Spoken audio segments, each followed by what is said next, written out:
بسم الله الرحمن الرحيم. اتصل فيني شخص يعني تقريبا سنة 2001، تقريبا في هذا التاريخ 2001. سألني قال لي يعني أنا عندي سؤال لك. قلت له تفضل. قال أنت شلون تكتب شعر؟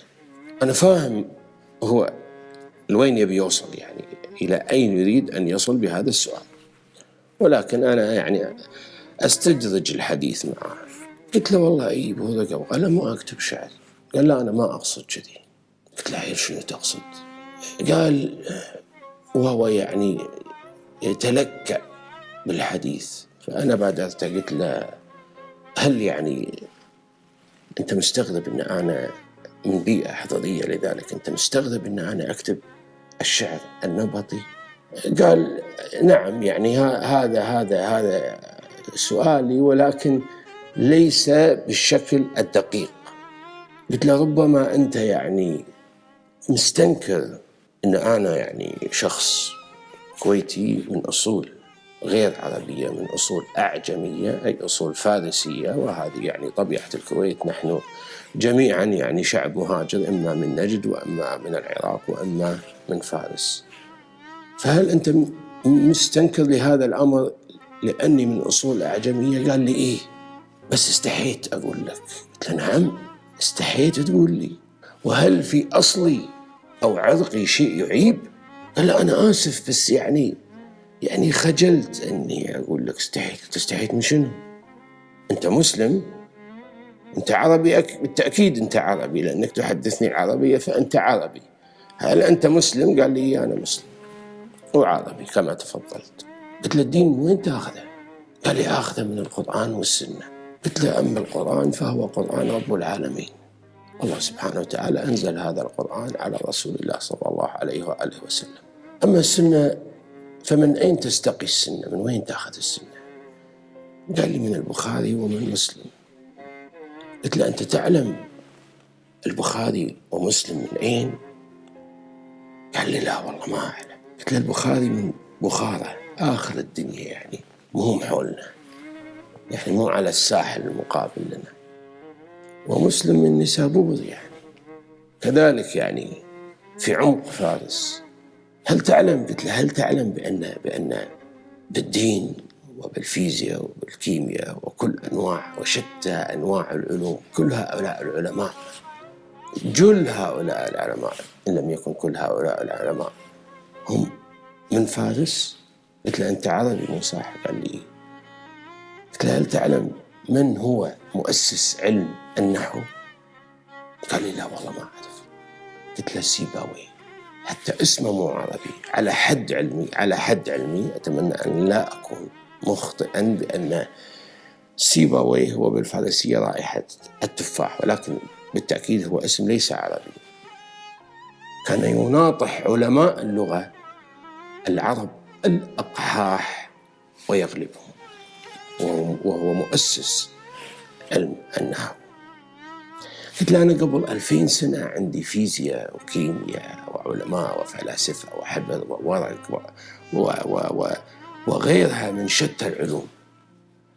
أنت تستنكر علي أصلي أنا من أجل كم قصيدة أنا أكتبهم؟ هناك ما هو أعظم مما أنا قدمت، ولكن الإنسان يحتاج إلى القليل من الاطلاع لا أكثر. وكتبت هذه القصيدة: الحياة ثلثين ممشاها تعب،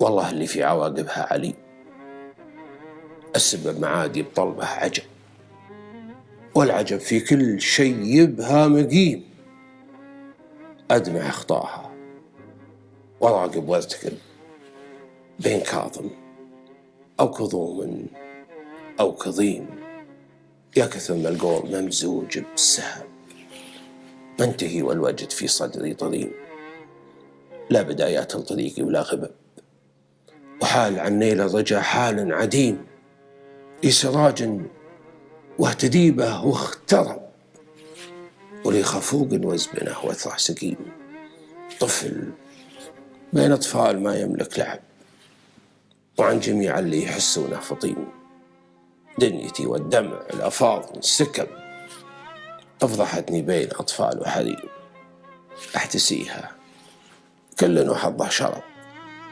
ولا لي إلا طلبة الرب الرحيم، وارتجيها ما تمنيني طلب، وتلتقيني بالطميم وبالرميم، الصبر والدمع والصدر الرحب، أمنيات القلب والقلب الهضيم، خالفوني وودعوني للنصب، واتركوني في لجايج هاهيم، ما شعلت النار كره فالحطب، حدني وقتي وهو فيني أثيم، شاعر ما عبت عنقود العنب، لين خليته وسط كفي لزيم، ولا ورثت الشعر عن كف العرب، ولا لقيته بين طيات الأديم، ولا اعتليته قاصد قب السحب، يكفي إني في خفيات الطغيم، هامتي للشمس ورقة للشهب، شايم عما يوطيني شميم،